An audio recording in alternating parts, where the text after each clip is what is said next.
El día en que dejé de creerle a cada pensamiento que cruzaba mi mente. Ejercicio 10. Mis pensamientos no significan nada. Había salido a caminar sin intención de reflexionar. Solo quería aire. El ruido de la ciudad parecía más fuerte que otros días, como si cada coche, cada voz, cada movimiento estuviera amplificado. Y sin embargo, lo que más ruido hacía no estaba afuera. Era mi mente. Una conversación interminable, una cadena de opiniones, recuerdos, proyecciones. Pensamientos sobre el pasado, juicios sobre el presente, anticipaciones del futuro. Caminaba, pero en realidad no estaba allí. Estaba atrapado en el flujo interno. Y entonces leí, mis pensamientos no significan nada. Sentí resistencia inmediata. ¿Cómo que no significan nada? ¿Y todo lo que he construido? ¿Mis ideas, mis planes, mis análisis, mis heridas? Parecía una afrenta directa al valor que le había dado a mi mente. Pero algo en mí sabía que esta frase no era un ataque. Era una liberación. Durante años me había identificado con el contenido de mis pensamientos. Creía que pensar era existir. Que mi narrativa interna era mi identidad. Pero esta frase abría una grieta silenciosa: si mis pensamientos no significan nada, entonces tal vez yo no soy mis pensamientos. Tal vez soy el que los observa. Recordé algo que leí en una teoría de todo de Ken Wilber. Él hablaba de niveles de conciencia, de cómo el ser humano puede trascender la identificación con el cuerpo, con la mente, incluso con el yo narrativo. Decía que cada etapa incluye a la anterior, pero la supera. Y comprendí que esta lección no negaba el pensamiento, simplemente lo colocaba en su lugar. No como amo, sino como herramienta. Mis pensamientos no significan nada, porque no son la verdad última. Son interpretaciones condicionadas. Ecos del pasado. Respuestas automáticas. Saint-Germain, en el Libro de Oro, insistía en la disciplina de la mente. En observar el pensamiento como energía en movimiento, no como identidad fija. Gobierna tu mundo interno, decía, y por primera vez entendí que gobernar no es reprimir, sino desidentificarse. El ego, en ese momento, protestó. Si tus pensamientos no significan nada, entonces nada importa. Entonces eres vacío. Pero algo más profundo respondió con calma. No eres vacío. Eres el espacio en el que el pensamiento aparece. Sentí la diferencia. El ego necesitaba que mis pensamientos fueran importantes porque así justificaba su existencia. El espíritu, en cambio, parecía susurrar que el silencio entre pensamientos es más real que el pensamiento mismo. Mientras caminaba, observé un pensamiento surgir: esto es absurdo. Lo miré pasar. Luego otro: ¿y si estoy perdiendo el tiempo? También pasó. No los combatí. No los analicé. Solo los vi. Y al verlos, algo se aflojaba. Neil Donald Walsh, en Conversaciones con Dios, plantea que la mente humana está llena de creencias heredadas que repetimos sin cuestionar. Que muchas de nuestras ideas no son experiencia directa, sino programación. Y comprendí que esta lección del curso no busca destruir la mente, sino limpiar la pantalla. Pensamientos sin significado son como nubes sin peso. Solo parecen densos porque me aferro a ellos.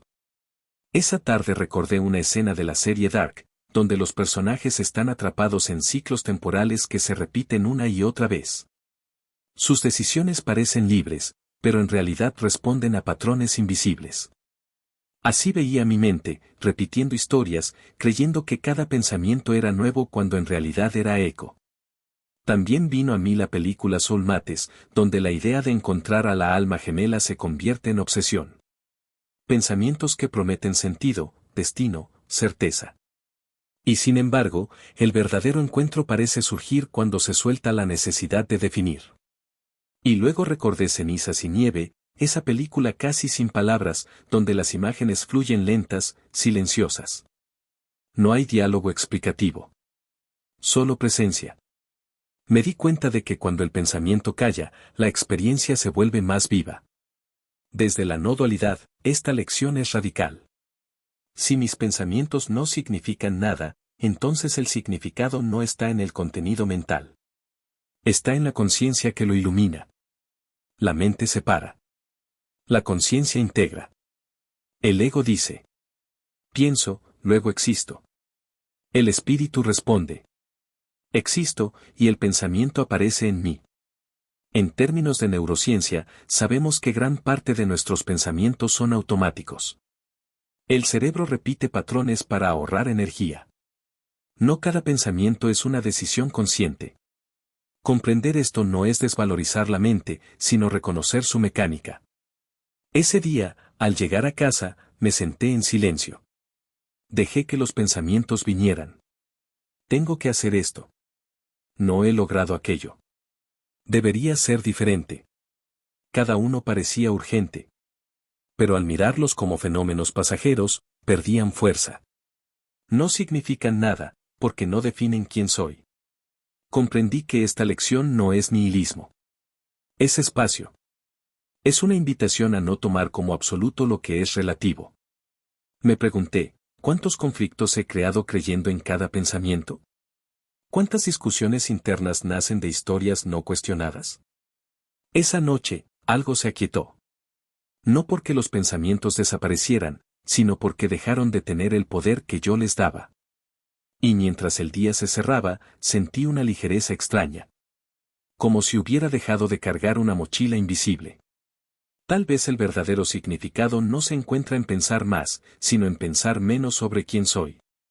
Tal vez la mente no es enemiga, pero tampoco es soberana. Tal vez, al reconocer que mis pensamientos no significan nada, empiezo a descubrir que mi ser lo significa todo. Y en ese descubrimiento, el ruido se convierte en fondo y el silencio, en hogar. Al caer la tarde, el silencio de mi sala me mostró lo inquieto que todavía estaba por dentro. La luz ya no era la del amanecer, era esa luz inclinada que entra por la ventana y dibuja sombras más largas, como si el día estuviera estirándose antes de desaparecer. Me senté en el sofá sin encender nada. Ni música. Ni televisión. Ni teléfono. Solo yo y esa vibración leve que aún quedaba en el pecho desde lo vivido por la mañana. Pensé que ya había entendido. Que observar mis pensamientos era suficiente. Pero en cuanto el cuerpo se aquietó, comenzaron otra vez. No sobre el mensaje de antes, sino sobre cualquier cosa, pendientes, recuerdos, frases que alguien dijo hace años, escenas que nunca sucedieron pero que mi mente ensayaba como si fueran inevitables. Fue ahí donde me di cuenta de algo más crudo: mis pensamientos no solo aparecen, buscan poseerme. No se presentan como visitantes humildes. Llegan como narradores omniscientes. Se instalan en primera persona. Dicen yo con autoridad. Y si no estoy atento, me convierto en su actor principal. Me incliné hacia adelante, apoyé los codos en las rodillas, y respiré. No para meditar. No para lograr nada. Solo para no escapar. Recordé algo que leí hace tiempo en una teoría de todo de Ken Wilber. Él hablaba de los niveles de identificación, de cómo la conciencia puede observar la mente sin fundirse con ella. Y esa idea, que tantas veces me había parecido interesante en teoría, ahora se volvía urgente. Porque no se trataba de entender un mapa evolutivo. Se trataba de no volver a quedar atrapado. Un pensamiento apareció con fuerza: no estás haciendo suficiente. Deberías estar produciendo más. Aprovechando mejor el tiempo. Lo sentí como una presión en el pecho. Y casi sin darme cuenta, mi cuerpo comenzó a responder. Enderecé la espalda. Miré el reloj. Calculé minutos. Como si el pensamiento fuera una orden ejecutiva. Entonces ocurrió algo pequeño, pero decisivo: en lugar de obedecerlo, lo miré. No con desprecio. No con resistencia. Solo lo miré como se mira una nube que cruza el cielo. Y al mirarlo, su tono cambió. Ya no era una verdad. Era un impulso condicionado. Ahí apareció el ego con su discurso familiar. Si no piensas en lo que falta, te estancarás. Si no te exiges, te volverás mediocre. Si no te anticipas, perderás oportunidades. Y había algo convincente en eso. Porque el ego no siempre habla en forma de miedo obvio. A veces habla en forma de eficiencia, de responsabilidad, de mejora continua. Y yo he confundido eso con sabiduría. Pero otra voz, más serena, parecía moverse debajo. No necesitas atacarte para crecer. No necesitas urgencia para crear. No necesitas miedo para avanzar. Sentí un leve estremecimiento. Como si el sistema nervioso estuviera aprendiendo otra manera de funcionar. Porque lo que estaba en juego no era productividad. Era identidad. Me di cuenta de que durante años he usado el pensamiento como látigo. Como herramienta de corrección. Como juez interno. Y al hacerlo, he llamado disciplina a lo que en realidad era desconfianza. Me levanté y caminé hacia la cocina. Abrí la llave y dejé correr el agua un instante. El sonido me ancló. Agua cayendo. Nada más. Y en ese gesto simple comprendí que la mente siempre quiere llenar el vacío. Pero el vacío no es peligroso. Es espacio. Me vino a la memoria una escena de la serie Dark. No por su complejidad temporal, sino por esa sensación constante de que los personajes creen estar tomando decisiones libres cuando en realidad están respondiendo a patrones heredados. Y algo dentro de mí reconoció el paralelismo: muchos de mis pensamientos no nacen del presente. Nacen del pasado que aún no he soltado. No estoy pensando ahora. Estoy repitiendo. Esa constatación no me deprimió. Me alivió. Porque si estoy repitiendo, puedo dejar de hacerlo. Si no es esencia, es hábito. Me senté de nuevo, esta vez en el suelo, apoyando la espalda contra la pared. Cerré los ojos un momento. No para escapar, sino para escuchar. Apareció otro pensamiento: esto es una pérdida de tiempo. Deberías estar haciendo algo útil. Sonreí. Porque ahí estaba otra vez la urgencia disfrazada de sensatez. Y en lugar de debatirlo, dejé que se deshiciera solo. Como si al no recibir respuesta se quedara sin eco. En ese instante comprendí algo que nunca había entendido del todo en Conversaciones con Dios de Neale Donald Walsch. Esa insistencia en que no somos nuestras historias, sino los creadores de la experiencia. Pero no desde la manipulación mental, sino desde la elección consciente del estado interno. Y vi con claridad que mi estado interno cambia cuando dejo de darle peso a cada pensamiento que pasa. No se trata de eliminar pensamientos. Se trata de no firmarlos como contrato. El ego volvió a intentar una estrategia distinta. Si tus pensamientos no significan nada, entonces nada importa. Entonces puedes volverte indiferente. Y sentí que esa trampa era sutil. Porque confunde desapego con apatía. Pero el espíritu parecía responder con una suavidad firme. Que no signifiquen nada no quiere decir que no puedas elegir significado. Quiere decir que no estás obligado a creer el primero que aparezca. Eso me atravesó. No estoy condenado a la primera interpretación. Esa tarde recibí otra llamada. Una situación concreta, práctica. Un pequeño conflicto laboral que exigía decisión. Sentí la vieja reacción queriendo adelantarse, analizar cada escenario posible, imaginar errores, anticipar críticas. La mente aceleró. Y entonces probé algo diferente. Antes de pensar la solución, me pregunté: ¿desde dónde quiero responder? No qué debo decir. No cómo debo resolverlo. Sino desde qué lugar interno quiero hablar. Esa pregunta cambió el eje. Porque si respondo desde el miedo, mi tono será defensivo. Si respondo desde la carencia, mi voz será rígida. Pero si respondo desde la calma, aunque la decisión sea firme, no tendrá agresión. Y ahí se volvió evidente la dimensión psicológica del ejercicio: el pensamiento es el intermediario entre la emoción y la acción. Si no cuestiono el pensamiento, perpetúo la emoción que lo generó. Vi con claridad que muchos de mis pensamientos nacen de una emoción no atendida. Y si atiendo la emoción, el pensamiento pierde intensidad.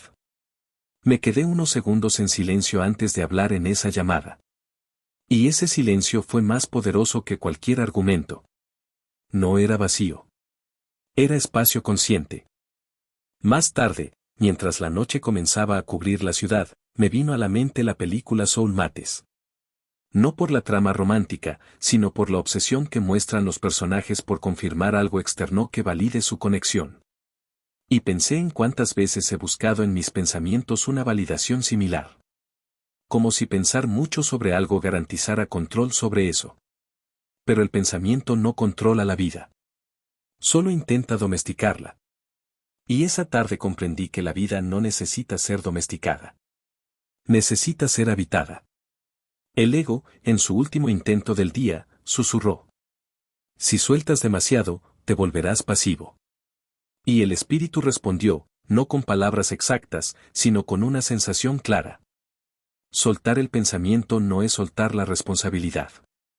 Es soltar el miedo que la distorsiona. Y algo en mí se acomodó. No sentí iluminación. No sentí éxtasis. Sentí normalidad. Una normalidad distinta. Como si hubiera bajado el volumen de fondo que siempre me acompaña. Cené en silencio. Sin revisar el teléfono. Sin proyectar mañana. Solo masticando. Sintiendo la textura, el sabor, la temperatura. Y descubrí que cuando la mente no está interpretando, el mundo se vuelve más nítido. No porque haya más cosas, sino porque hay menos ruido.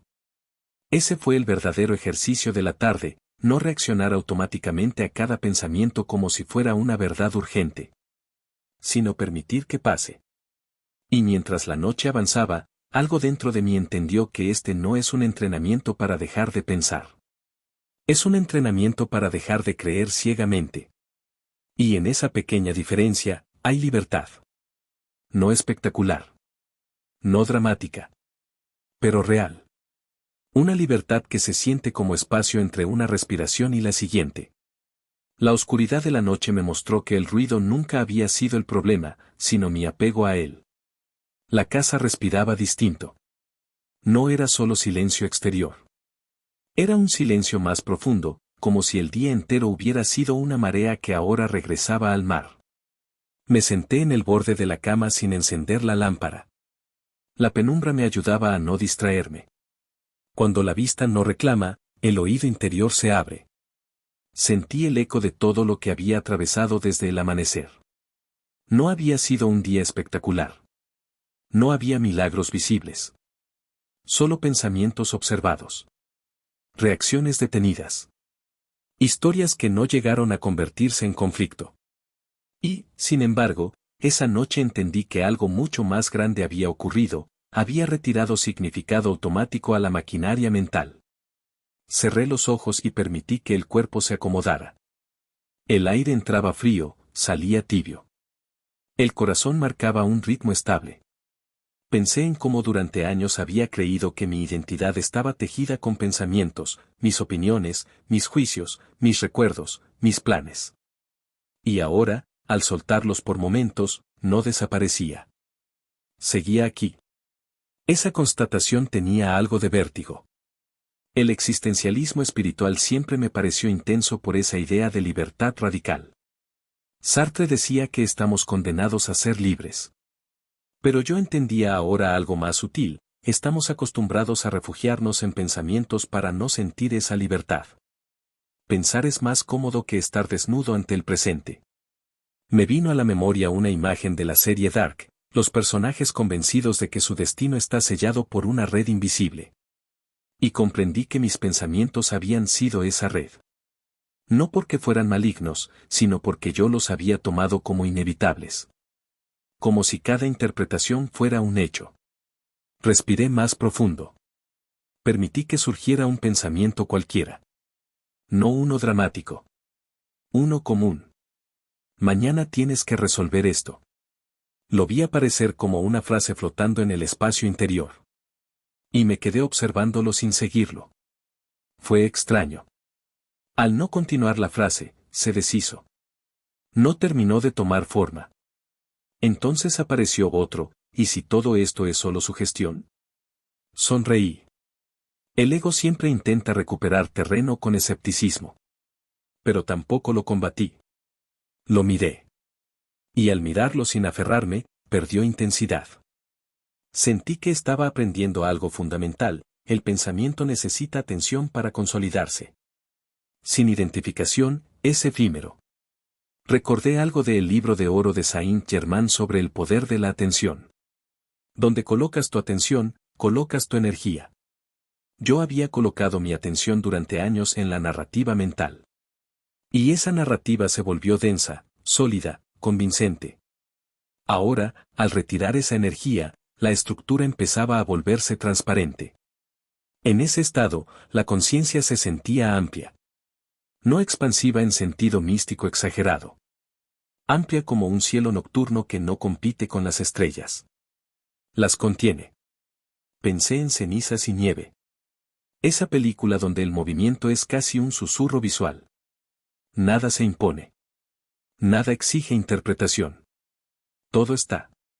Y comprendí que la realidad es así cuando la mente no la invade con comentario constante. Me dejé caer completamente sobre el colchón. Comencé una meditación más profunda, sin técnica formal, solo presencia. Imaginé que mi mente era un río oscuro bajo la luna. Las corrientes eran pensamientos. Algunas rápidas, otras lentas. Pero yo no era la corriente. Era la orilla. Incluso más que la orilla. Era el espacio que permitía que el río existiera. Respiración lenta. Inhalar, sentir el abdomen elevarse. Exhalar, sentirlo descender. Con cada exhalación, permitía que cualquier pensamiento se deshiciera antes de convertirse en historia. No luchaba. No empujaba. Solo soltaba. En ese espacio, apareció algo que no era pensamiento. Era una sensación de ser. Sin adjetivos. Sin explicación. Sin necesidad de afirmación. Recordé a Ken Wilber describiendo la conciencia testigo en una teoría de todo. Esa dimensión que observa los contenidos mentales sin confundirse con ellos. Y comprendí que el testigo no es frío ni distante. Es profundamente íntimo. Es lo más cercano que tengo a lo real. El ego hizo un último movimiento sutil. Si tus pensamientos no significan nada, entonces tampoco tus sueños. Tampoco tus metas. Y por primera vez sentí compasión por esa voz. Porque entendí que no sabía otra forma de existir. Creía que significado equivalía a identidad. Pero el significado verdadero no nace del pensamiento compulsivo. Nace de la coherencia interna. No se trataba de dejar de tener metas.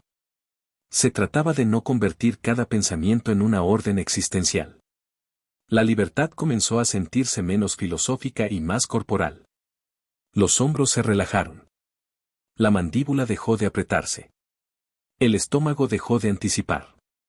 No necesitaba controlar mañana. No necesitaba revisar el pasado. No necesitaba concluir nada antes de dormir. Solo necesitaba descansar en ese fondo silencioso que siempre estuvo ahí, incluso cuando yo no lo veía. Me hice una última pregunta en silencio. ¿Quién soy cuando no estoy narrándome? La pregunta no buscaba respuesta conceptual. Buscaba experiencia directa. Y en esa experiencia, sentí algo muy simple: soy presencia antes que pensamiento. Soy espacio antes que interpretación. Soy conciencia antes que historia. No había música celestial. No había revelaciones espectaculares. Solo una suavidad constante. Una normalidad profunda. El día que comenzó con una frase radical se cerraba con una comprensión silenciosa: los pensamientos pueden aparecer, pero no son soberanos. Pueden sugerir, pero no definen. Pueden gritar, pero no gobiernan. Y en ese reconocimiento, algo en mí dejó de luchar contra la mente y dejó de obedecerla ciegamente. La noche siguió su curso. Afuera, la ciudad continuaba. Dentro, el río se aquietaba. No porque las corrientes hubieran desaparecido, sino porque yo ya no me confundía con ellas. Y mientras el sueño empezaba a envolverme, comprendí que el verdadero significado nunca estuvo en las frases que cruzan la mente, sino en el silencio del que emergen. Mañana vendrán más pensamientos. Pero ahora sé que no necesito creerlos todos. Y ese saber no es una idea. Es descanso.